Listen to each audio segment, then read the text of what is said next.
so that the direction of the picture is in the script.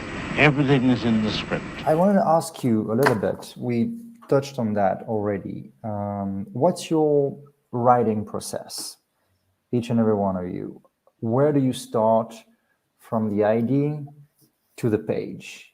Does it take a long time? Do you write right away? Do you still use pen and paper? Do you go straight to computer? Do you listen to music when you write? What's your process? What's the ambiance you create for yourself? Who wants to start? Mikhail? So I listen to music, and my mind is vividly running with a lot of ideas. So I just get on the computer and I just start writing. And with the music, it helps a lot, and my imagination just runs wild.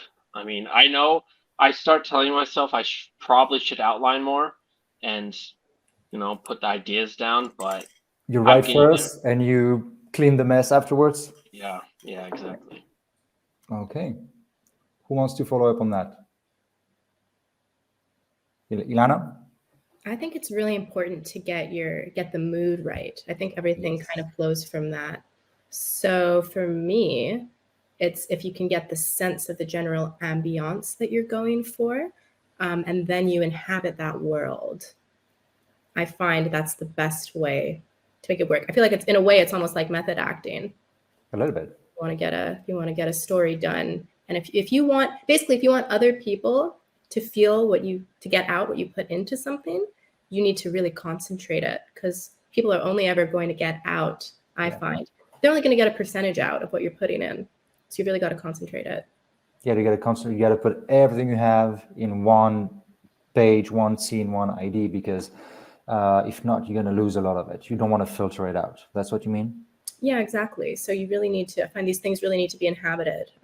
So I can get pretty obsessive when I'm in a project, because I find if you lose that thread, your kind of entryway into that universe, then you're really lost and things don't feel authentic. Yeah. Amira, do you recognize yourself in one of these approaches?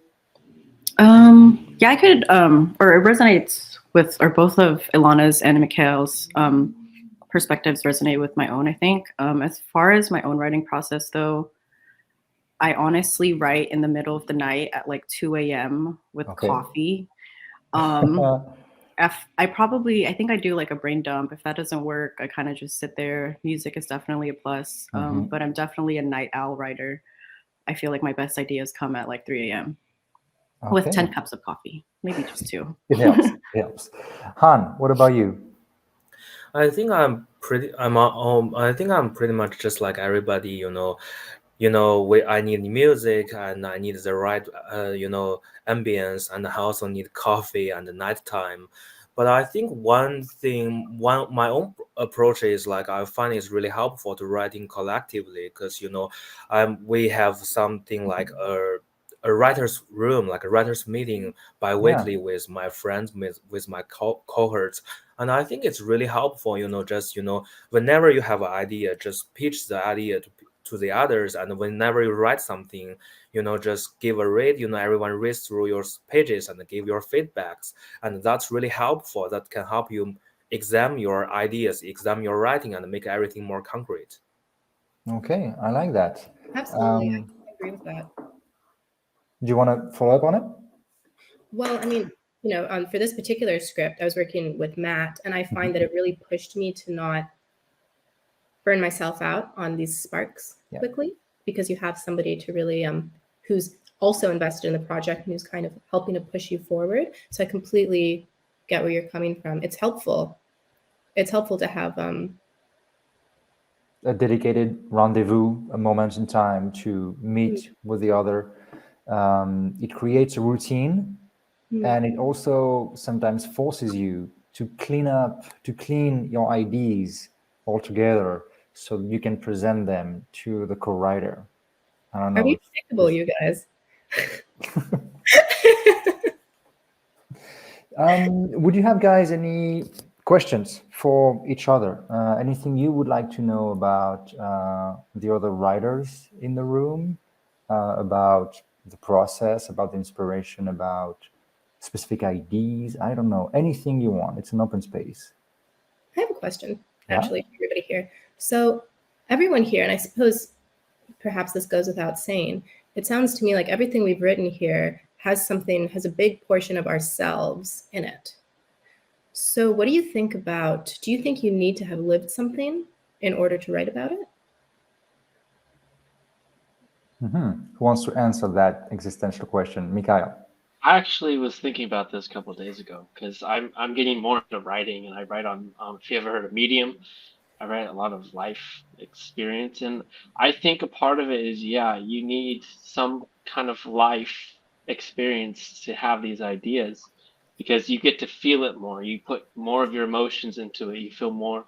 You just put part of yourself into your work, and mostly. Han? Yeah, Yeah. I also agree with that. I think life experience is what makes your writing plausible. Because if it's based on your life experience, it makes all every things you write it would be more understandable and more make sense for people because people feel it's more real, so people can Authentic. understand that. Yeah. Yeah, there's feelings to back it up. Amira, do you concur or do you refute?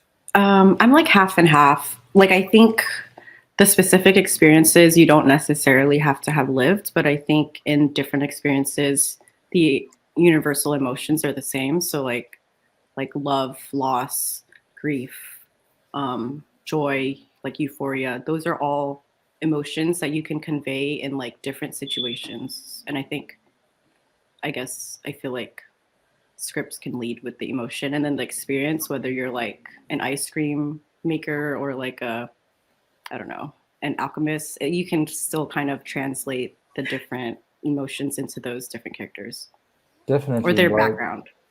Does that mean you do not allow yourselves to write space operas or magnificent battles in Middle Earth or fantasy? Wouldn't, because Lord of the Rings doesn't exist, but it's a magnificent set of books and of movies and everything. So there's what you experience, there is what's based on experience, and there is also the out of the box extraordinary stories you can also allow yourself to tell when you write, because you have no limitation but words on paper. Where do you guys stand on that? I think if you want your audience to relate to something, there always needs to be some kind of truth or universal thread. So, I mean, Lord of the Rings, for instance, to use your example, is a fantasy, but it's about French. I mean, it's the Fellowship of the Ring, right? It's about the power of friendship, if you really want to get down to it. Absolutely. Yeah, that's what I've been told about. You focus on the characters first, and it makes you want to follow the story. And if the characters are good and the story is good, usually you have a good script and then a good movie. What do you think? I don't want to put words in your mouth. I just want to get the ball running. Who wants to keep going? Han.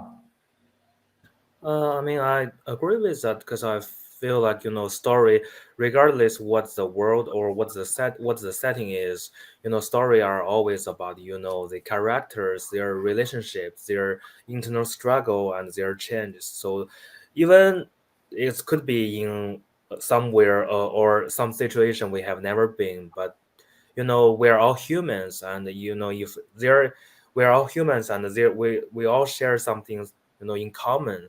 So I think that's how the experience works. Even if there is, like, for example, friendship, you never have friendship with, you can't be friend with anybody, but when you know what having a friend feels like, you can, based on your experience, to write any story about friendship.